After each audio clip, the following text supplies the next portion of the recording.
فمحمد رح يمرق ورقة اللي بده يكتب اسمه مشان يعرف شو عم بيصير بدايرة الأدب العربي واللغة العربية، في يكتب اسمه هنيك مع الإيميل. I will do the English because you won't speak English. I would like to welcome you all to this lecture on the Madhāhib of Modernity by Ziad Dallal. I met Ziad the first time in November, I think, in Mesa, and he was presenting Al-Shidyāq. And sorry, there is no microphone, so you have to tune up your ears. So I met Ziad in November, and he was working on Shidya. So I'm very happy that when Bilal asked me to introduce him here, because any friend of Shidya is a friend of mine.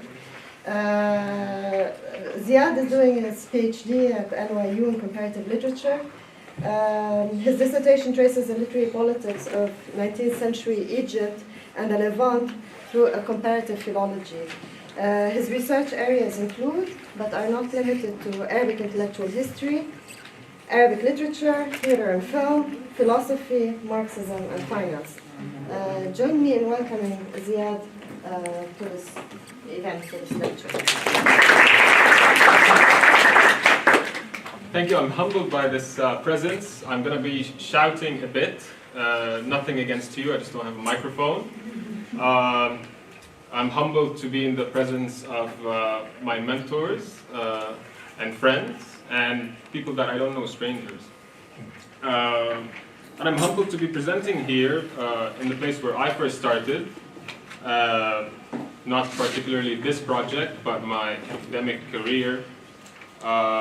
And I also have to say, and AUB has a new slogan, boldly AUB, and I don't think it would be bold of anyone to propagate messages on this campus regarding electroshock therapy and homosexuality in 2 days' time. So I think that if we want to be bold, we have to defend the rights of queer, transgender, and homosexual people on this campus especially.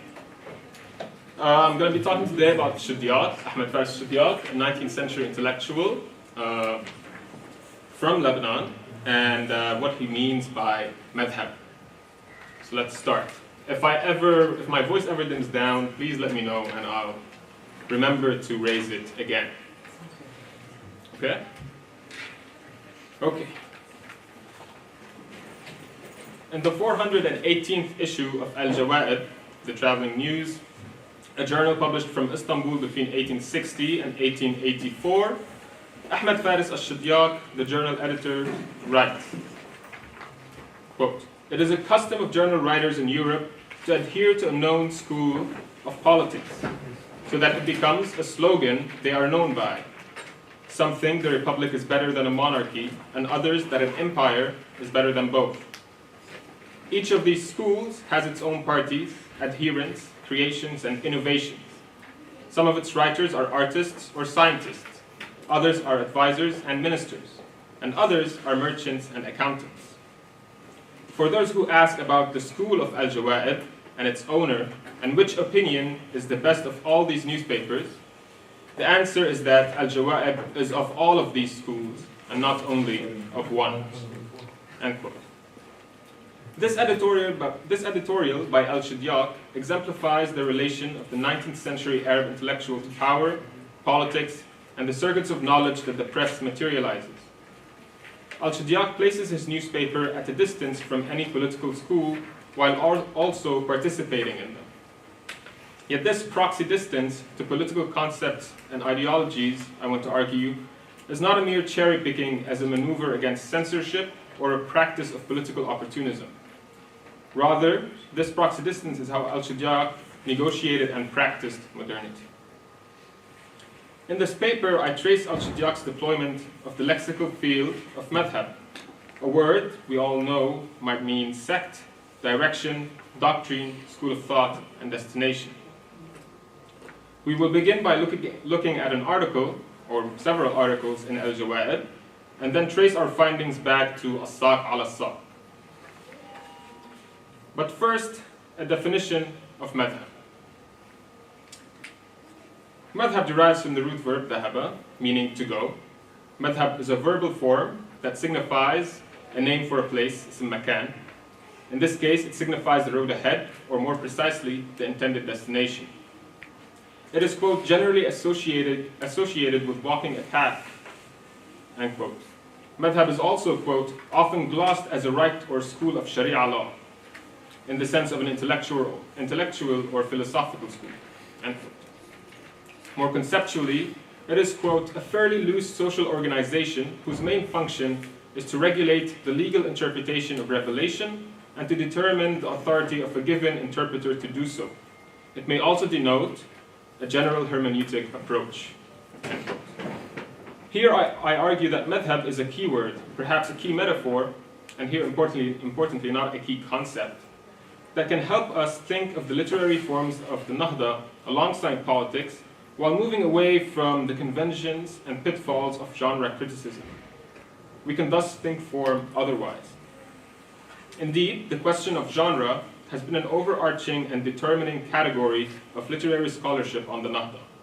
Important scholarly work has been produced on the conditions of possibility for the emergence of new genres, such as the short story, the novel, and the theater. The genealogical study of Arabic generic conventions in the work of Roger Allen, who will be hosting soon, in 2 weeks, 10 days? 29. On the 29th. So Roger Allen will be here. And the sociological studies of genre by Sabri Hafiz took on the task of finding the origins of genre. Both Hafiz and Allen, however, applied the category of genre too structurally, leading to debates regarding, quote, the first Arabic novel, where an Arabic narrative was expected to have grown into the generic elements of the novel, short story, tragedy, and comedy, those that are already defined by Europe. Translation theory gave rise to a more nuanced picture of uneven interaction through the categories of contact zone, Mary Louise Pratt, and translation zone, Emily Apter, who a week ago presented here as well. This shifts scholarly attention from the origin story of the novel to the formation of subjectivities in the colonial encounter. This project learns from this past scholarship while extending and relating the question of genre as form to the changing epistemologies of the 19th century as content. The concern with the emergence of new genres within a world system has been translated into the interlaced rubrics of modernity, capitalism, and with them the movement from the pre-modern to the modern. This movement is elucidated in Walter Benjamin's The Storyteller. Benjamin describes the movement simultaneously as the departure from the tradition of oral storytelling and the falling value of experience, whereby, quote, every glance at a newspaper demonstrates that it has reached a new low, that our picture, not only of the external world, but of the moral world as well, overnight has undergone changes which were never thought possible. End quote. This fading experience, or the disjuncture between experience and expectation, however, is not, quote, a symptom of decay, but rather only a concomitant symptom of the secular productive forces of history, a concomitant that has quite gradually removed narrative from the realm of living speech, and at the same time is making it possible to see a new beauty in what is vanishing, end quote. Benjamin's study of the changing modes of storytelling gives us a symptom of a global historical conjuncture in which Arabic literature was participating in and not just reacting to. Benjamin helps us trace this change, since, as Frederick Jameson informs us, Benjamin's essay is not meant to inform us about a true definition of the lost storytelling. Rather, it is not an origin story. Rather, we are better served to see in it, quote, an instrument for the diagnosis of various modernisms, of those forms which emerge after the crisis of the older storytelling possibilities, end quote. If Benjamin's diagnosis is helpful in tracing subsequent literary developments, then it points us toward the very texts that tread the incommensurable zones between experience and expectation. To attend to such texts, we are required to offer a method of reading or interpretation and ask, how do we read a text so removed from generic conventions? How do we organize it analytically? And how does our interpretation of it vary for our organizational strategies? It is the interest of this paper to offer a call of return to the primacy of content over generic forms, especially when considering texts that stand on either side of the divide and defy classification under ready generic rubrics. This essay travels in the direction of Paul Ricoeur's negative hermeneutics, which, quote, has its essential function demystification, and is in that at one with the most fundamental modern critiques of ideology and illusory consciousness associated with the names of Nietzsche, Marx, and Freud, end quote. Moreover, the return to content is not a complete forsaking of form, but a path at the end of which form is imminently understood. The ambition, then, of this paper is to trace the usage of madhab as an untranslatable key word that provides us with meta-commentaries on literature, form, and their politics in Al-Shidyāq. So, Ahmed Al-Shidyāq was born to Maronite parents in the town of Ashkout in Lebanon in the beginning of the 19th century, 1804 or 1805. He would later add Ahmed to his name after his conversion to Islam in 1860. He attended the Ain Waraqa school, where other leading figures of the Nahda attended as well, most notably perhaps Butrus al-Bustani. He was schooled in logic, rhetoric, theology, as well as the Arabic and Syriac languages. After his brother was tortured to death because of his conversion to Protestantism, Ahmed traveled to Egypt in 1825 on the invitation of American evangelists. In Egypt, he works as an Arabic teacher for missionaries and occupies a post in the official newspaper, Al-Waqa' al-Masriya, Egyptian Affairs. In 1834, he travels to Malta, where he edits books and teaches the missionaries in Arabic. In 1848, he travels to England to translate the Torah to Arabic. In 1851, he travels to France, where he eventually publishes As-Saq al-Saq in 1854. In 1857, he proceeds to travel to Tunis under the patronage of the Bey of Tunis, only to relocate to Istanbul in 1860, where he edits and publishes his famous Al-Jawa'ib newspaper. He died in 1887 in Istanbul, and he's buried in Lebanon in Al-Hadath and Hazmiye, and they're going to build a Amara over his grave. So that's Al-Shidyāq. Al-Shidyāq loved the verbalism of language and the paronymic system that verbalism allows. This paronymy appears readily in The Secrets of Morphology and Metathesis, or in Arabic it's called Sir al-Layali fil Qalbi wal Ibdali. This translation of the title is Humphrey Davis's. Al-Shidyāq communicates a theory of language in this philological dictionary that positions verbalism and sound as the point origins of language.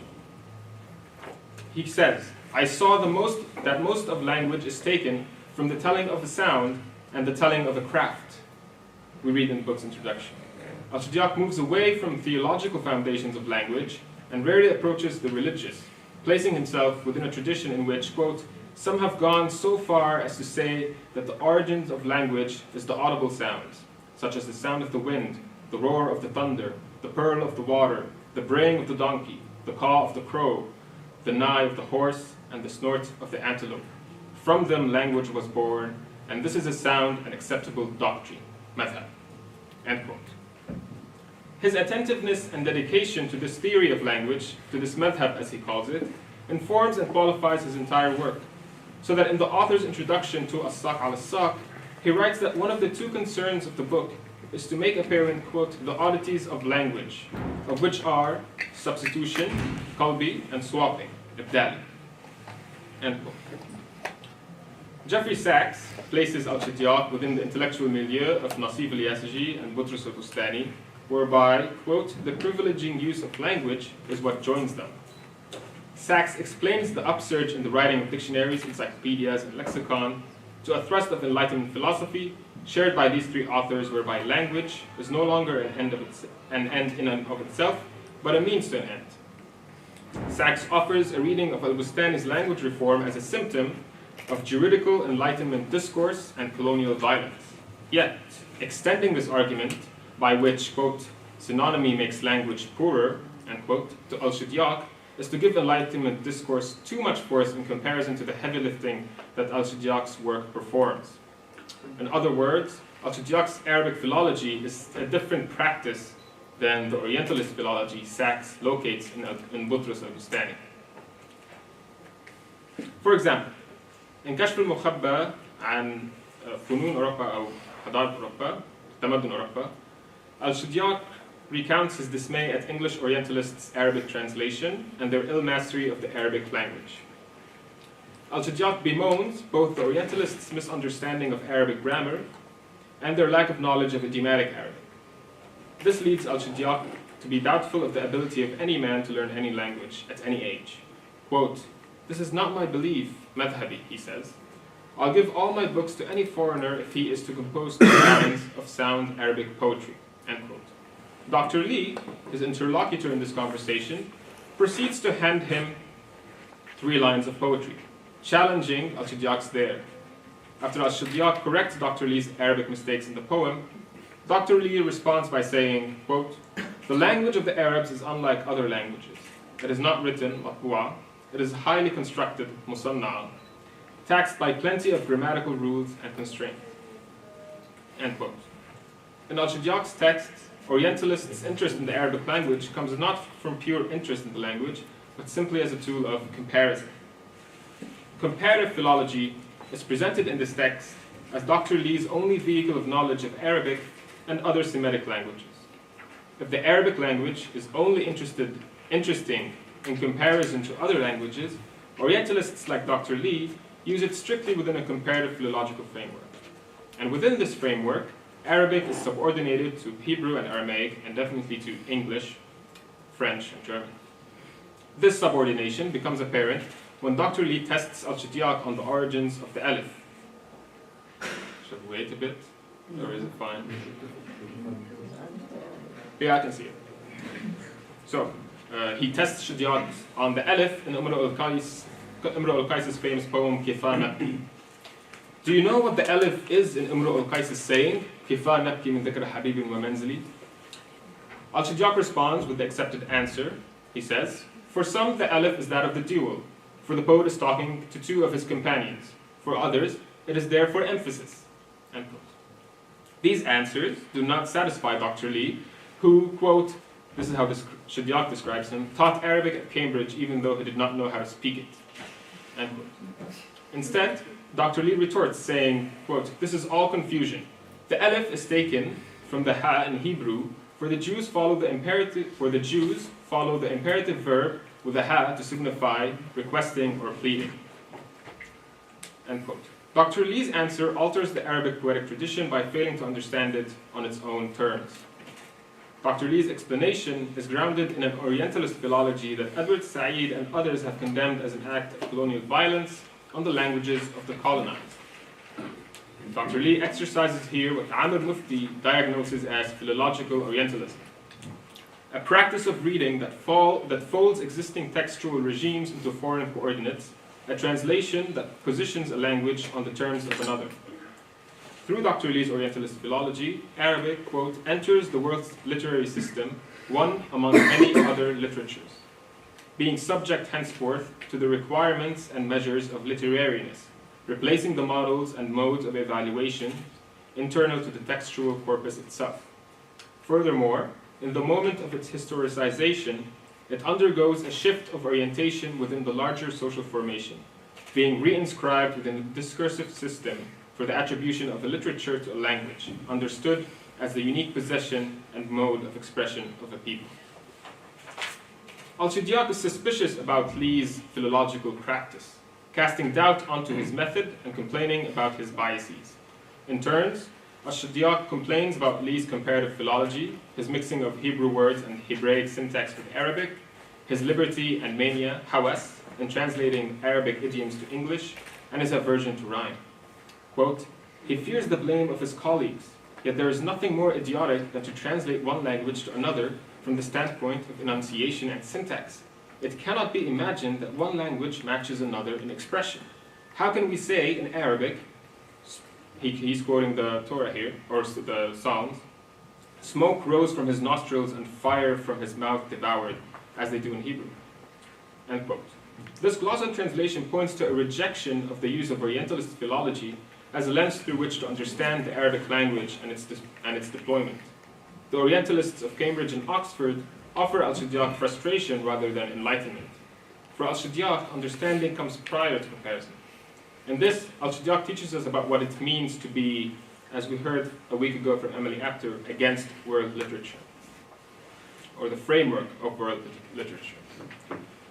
Accordingly, we read Al-Shidyāq's aim in Ghunyat al-Talib to, quote, rectify the mistakes of individuals of acumen and understanding, as a response to the scant knowledge of the Arabic language on its own terms. Quote, I have troubled my conscience and occupied my thoughts, Al-Shidyāq tells us in the introduction, to address the difficulties and ease the demands of the Arabic language. What is aimed at by this work, he continues, is to facilitate the idiom, ibara, as much as possible, especially for those foreign to this tongue, غريباً على هذا اللسان. End quote. Al-Shidyāq responds to the incompetency of British Orientalists in Arabic by composing a book to enrich the students of Arabic language with knowledge of its grammar.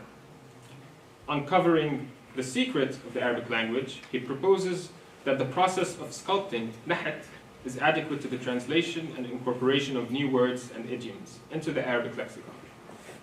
We understand Al-Shidyāq's frustration with Orientalists who attempt to translate without understanding as an incapacity to sculpt a translated text into being. His Arabic philology qualifies his mode of reading and translation, whereby comparison can only aid in the act of translation, and vice versa, only if the latter, translation, is based on a sound philology. Now, what is the material effect of this? Al-Shidyāq begins an article called Tamaddun on civilization with an etymology of the word Tamaddun. He says, it is clear that Tamaddun comes from the word Medina, and Medina is in turn derived from Madana, meaning to be of the correct opinion. End quote. Noting how foreign languages similarly trace the origin of the word civilization to the setting of the city, though without giving specific examples, he says, quote, for when they say this person is civilized, it is the same as when we say muta'addib, learned. We may translate it for now. End quote. Yet, this concept is still easily abused, for, quote, each craftsman considers his craft to be the marker of civilization, such that if a photographer were to go to a country and finds no person of his trade, he judges this country to be uncivilized.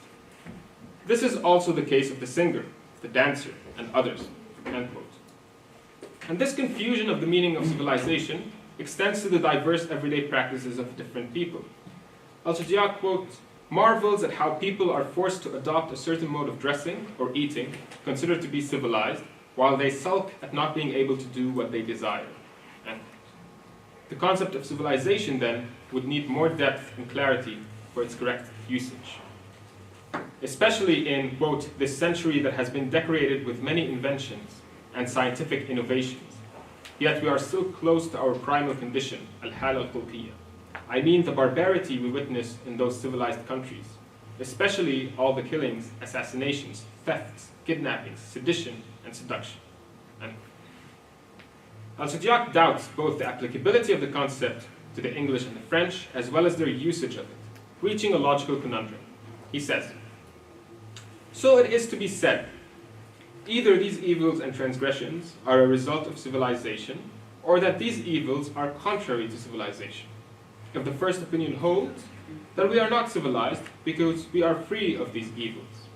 If the second opinion holds, then we are aligned with civilization, despite all the watchmen that stalk us maliciously to rid us of it.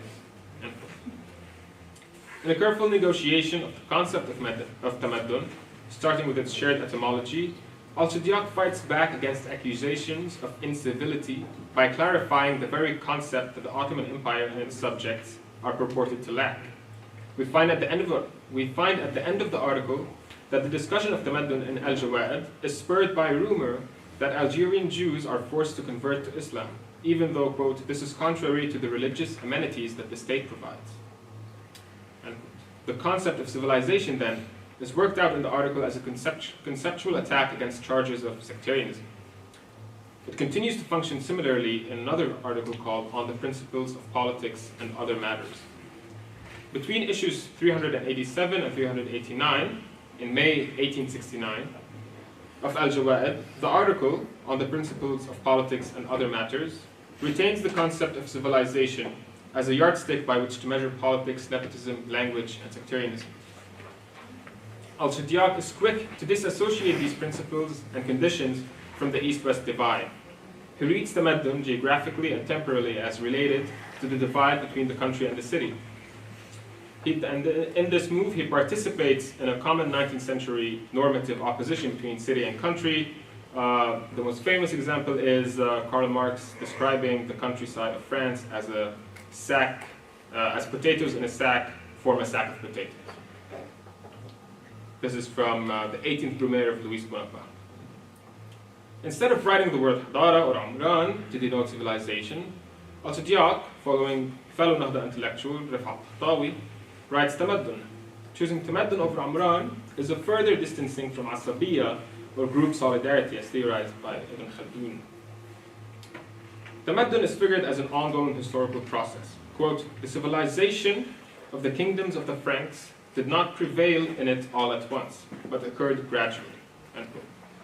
This understanding of Tamaddun allows Al-Shidyāq to reference contemporary European practices that were already practiced by Muslims centuries ago, saying, quote, the difference of sects, Madhāhib, ought not to be a reason for animosity and discord.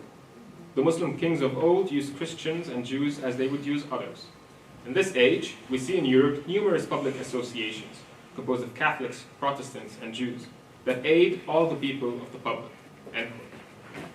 Here, civilization is no longer only a spatial signifier of the urban contra the rural, but also a temporal signifier of novelty, whereby, quote, tradition, ada, and civilization often quarrel in the field of time until one overcomes the other, end quote. Temporally and diachronically, Tamaddun emerges as the defeat of tradition by craft. New schools of thought and methods emerge from this temporal quarrel between tradition and the process of civilization.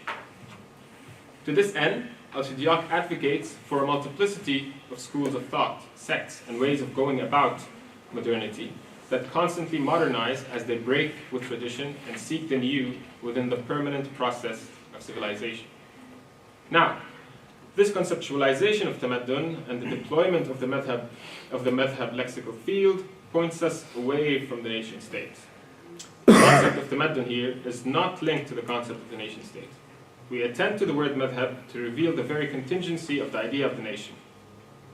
This idea has managed to persist in recent scholarship.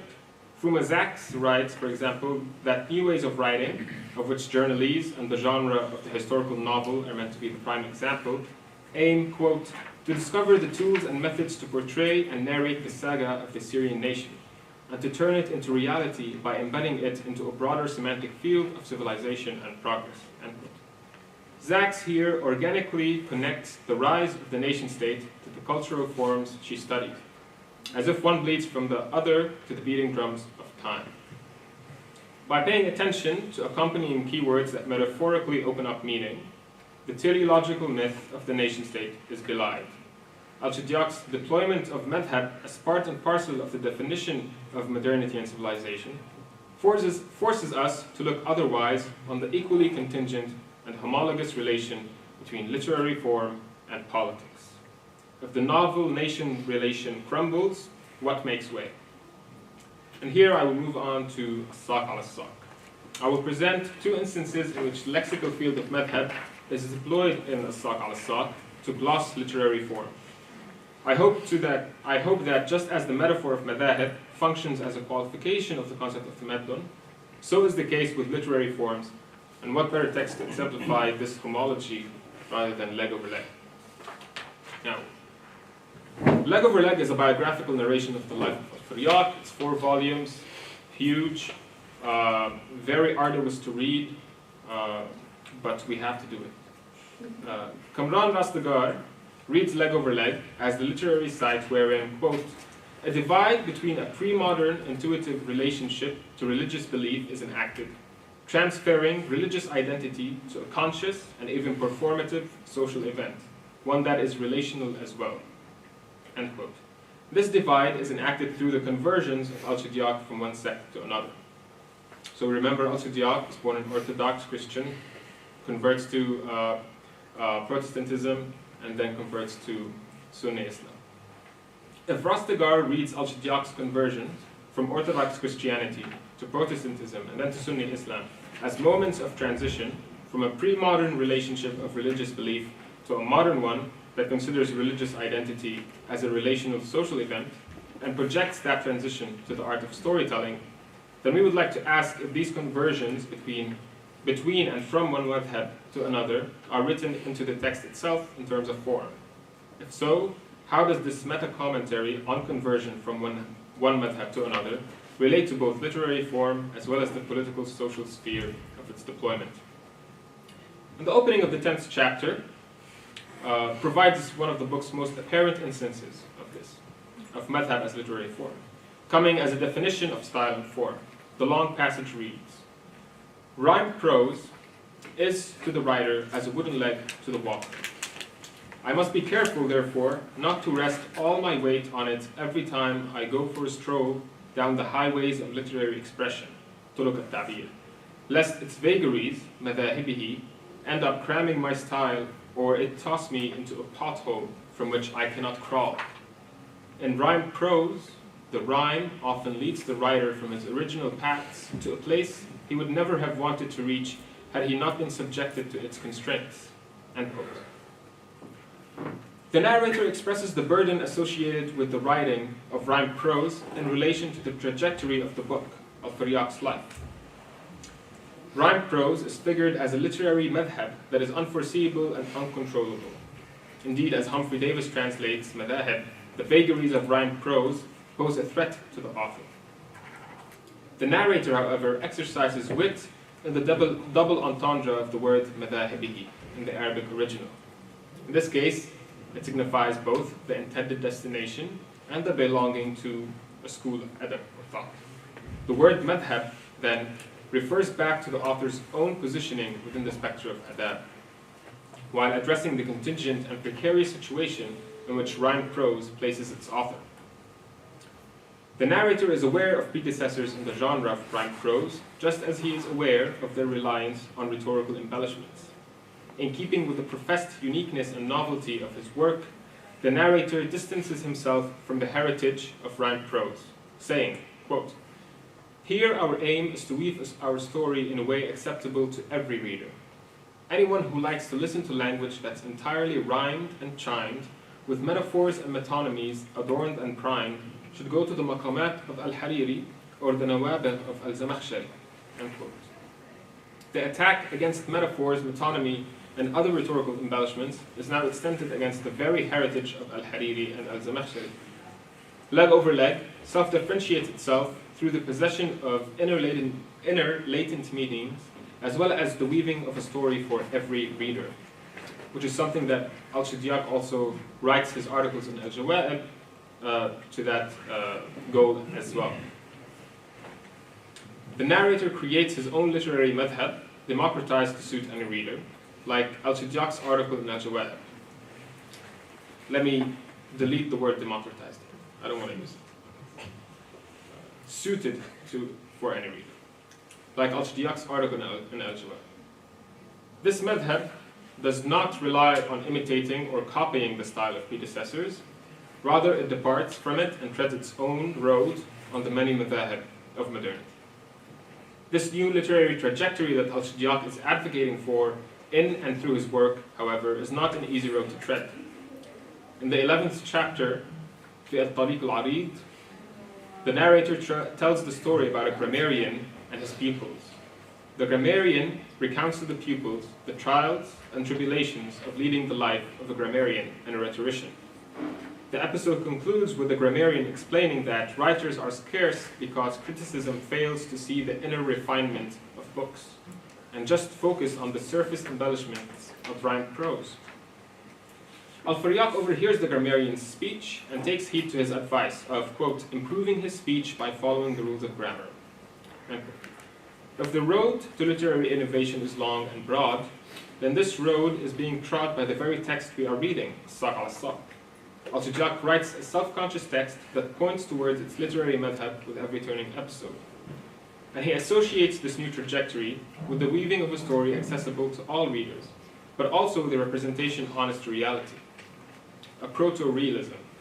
This proto-realism stems from the narrator's belief that he ought to, quote, follow, mimic, do the same, wander off the path if Al-Shidyāq did, and matching to anything sensible he did. For otherwise, I'd be his foe, not the katib, writer of his life story, or the reporter, naql, of his saying, end quote. He calls this shadowing of the character, quote, an injunction, hukm. Every writer ought to follow, or else you find the victim moaning and wailing, objecting and complaining, while the author is rhyming and using paranomasia, making parallel constructions and puns, going off on tangents, switching persons, and playing with unlikely topoi, end quote. And embellished writing would undermine the purposes of writing this book. This stalking exposes the author to the contingency of the many madhāhib of modernity.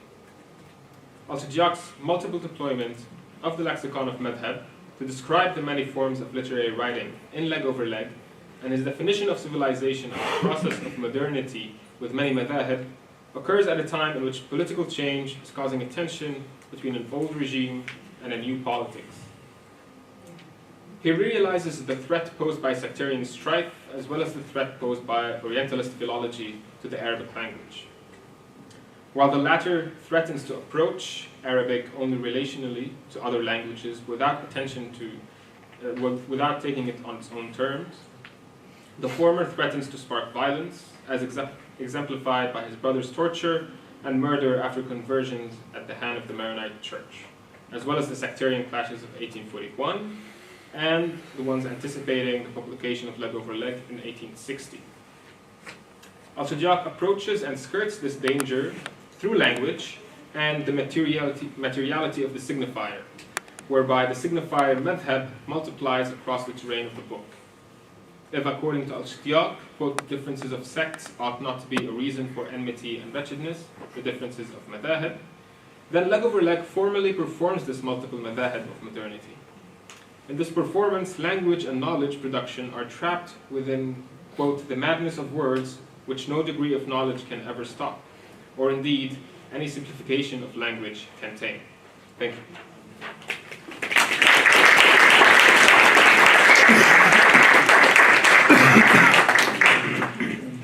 Thank you very much, Ziad, for this stimulating talk about Shidya that brings together many of his important articles and ideas to As-Saq al-Saq. Does anyone have any questions? I can start so to heat you up. I was just wondering when you were talking about, okay, so you start off by introducing As-Saq al-Saq as a rather tedious, difficult read that we nevertheless must work on. And then at some point you say that this is a book suited for reading. I don't get how you... No. So this is how you start with the paradox.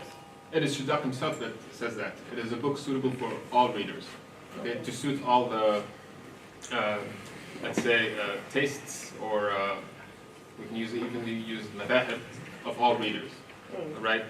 In the proem or the Fatiha to his book, Al-Shidyāq says that, or asks that the reader not skip anything.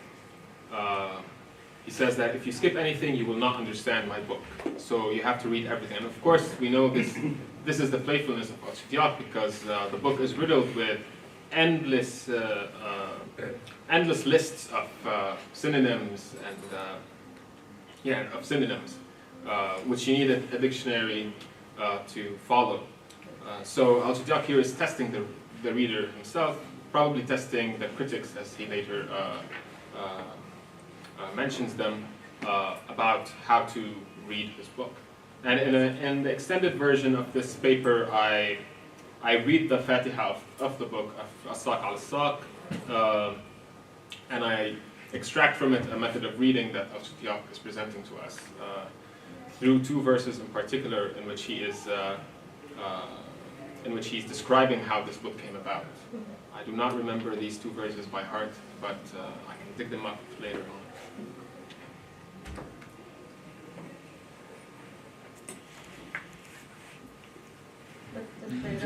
Just to pick up from the last point, I haven't read the Sakh for many years now, but if I remember correctly, the Sakh, you have to read it all to get the whole point, but you don't have to read it from the beginning to end. I mean, it's more Jahiz style, where you can enter the book from anywhere practically, or am I wrong? Well, I mean, is there a narrative that you have to follow with movement and beginning, climax, and end, or it's like the real Arab style of having so many digressions, so many, I mean, in that sense, you can also skip all these sections about language and small things. And with that, these digressions, which Jahiz says it's important to entertain the reader, where does his humor go into that conception of literature? Because he's a master of, again, Jahizian humor. Yes, so I think Sakh al-Sakh is maybe a bit different in the respect that there is a structure that to its plot, its narrative, which is the life of Al-Shidyāq, which makes it follow sort of linear progression, even though there are a lot of digressions. There's even a chapter on Tawriyah that Al-Shidyāq writes, and it definitely plays into how he's trying to test the readers and test the limits of his new trajectory of writing. And the quote I just read, in which he's vowing that he will follow his subject, Al-Shidyāq, in every step, would make you think that these digressions do not exist, but they exist plentifully. And why is that? Also in the extended version of this, maybe I should have presented the extended version of this paper. In the extended version of this paper, I mentioned how, so even though Al-Shidyāq rejects all these and rejects rhyme, prose, and embellishments, the book is very embellished, very, there's lots of metonymies and metaphors, etc.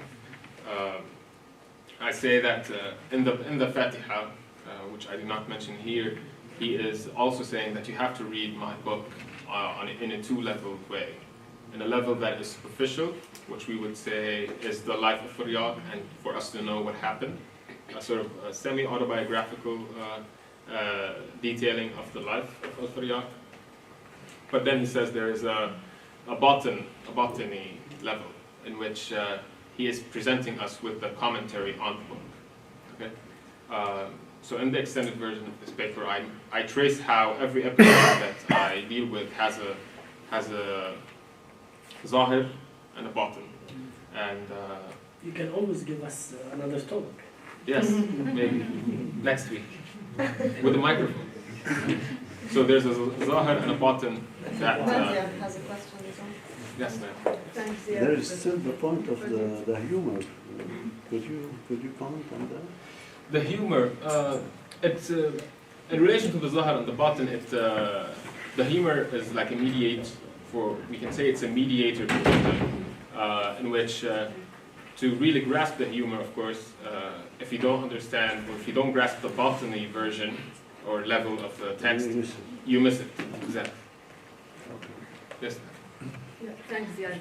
Maybe just a comment or something to think through. It's very interesting that precisely this moment that you see Shidya formulating this, you don't call it a concept, what did you call the Madha? Key metaphor. A metaphor. Yeah. Well, at the same moment you have, interesting Bustani, his other, right, who formulates this concept of the Diyana Haqiqiyya, of the true religion, as the solution for sectarian strife, right? And with Bustani, it's a completely kind of political, theological narrative,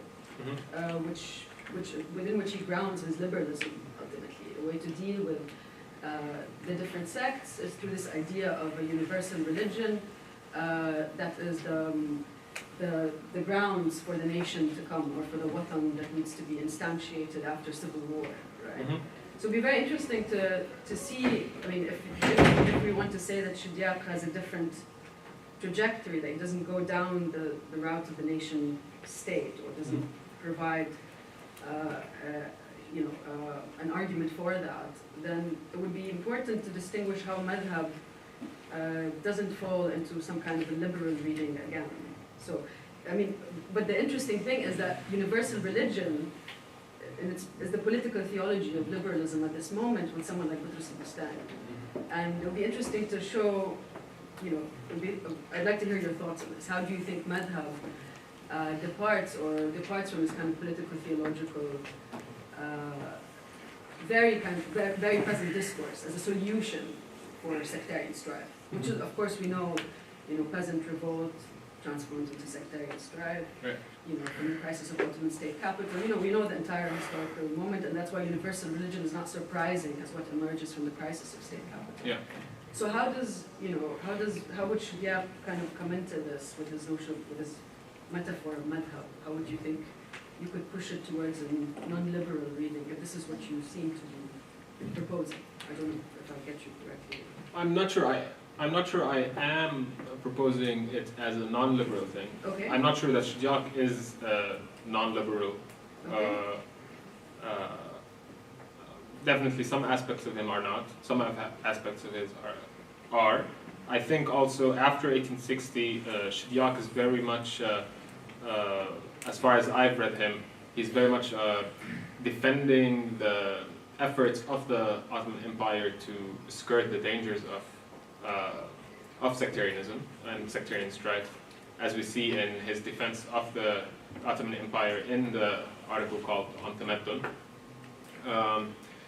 And I would have to think more about how madhab, this sort of metaphorology of madhab in Al-Shidyāq plays against the universal religion at the end of Haqiqiyya Boutros Boutros. I'd have to think more about that. I don't have a ready answer for that. But thank you. Any more questions?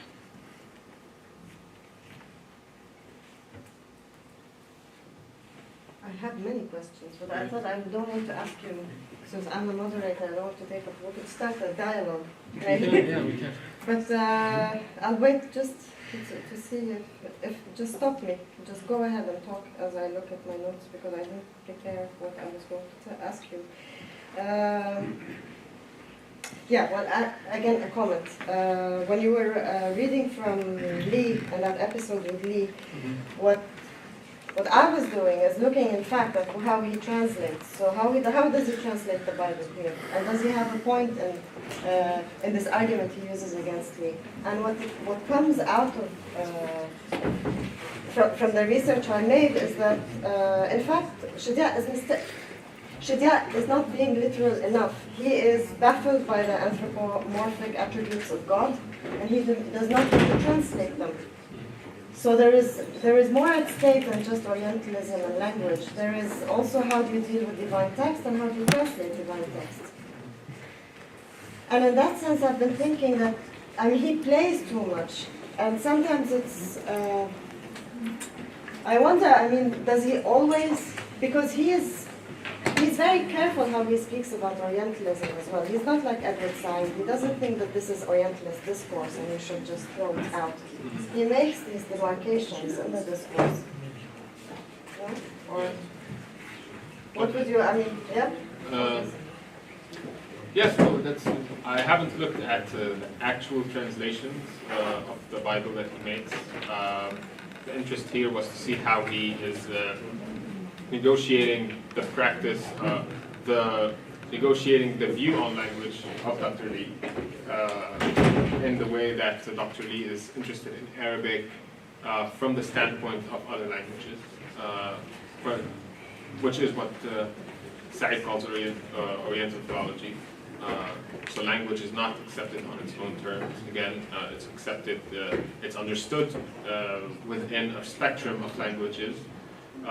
which other philologists at the time would call dead languages, and how Al-Shidyāq is trying to attack that or defend the Arabic language from that kind of attack by saying by rejecting simple translations, by proposing the process of nahat, as he calls it, to introduce new lexicography or lexical vocabulary to the Arabic language. How would that then differ from Tahtawi's relationship to the Sassi, for example? I don't know. No? How would it? No, but then no. No, we cannot do that to the audience. Just about what you were just saying, about taking, you were talking, you jumped on one sentence that I wrote. You were first talking about that the languages started from telling you noises like thunder and cows and donkeys. Then you said that the madhab is a sound that was acceptable. Then you said a sentence which is synonym make language weak. Then you jumped into something. I did not get that. Just that one sentence. Okay. You were talking about the simple translations between and how they could, how they would take kind of words and make them and translate them to Arabic or something like that. But the fact that synonym make language weak, that sentence in specific. Okay. So all the sentences you just recorded are quotations. The first one is a quotation of Shidya, in which he's explaining that he's explaining his sort of origin theory of language, saying that he thinks that all languages originate from the sounds in nature. Okay. Right? And then the second one, I think all synonyms make language weak, Exactly. is what Jeffrey Sachs describes what Boutros al-Bustani and other Nahdawis do to the Arabic language. So it's not something that I am condoning. It's how Jeffrey Sachs categorizes Boutros al-Bustani, his opinion about synonyms. Synonyms make language weak, which is and to couple Shidyāq with that is a bit absurd, because Shidyāq was very affectionate about displaying his knowledge of synonyms from all the dictionaries. Right? Okay. Thank you. Sure. So it is Bustani who actually thinks that synonyms Right. make language weak. According to Jeffrey Sachs. Thank you, Ziad. Thank you for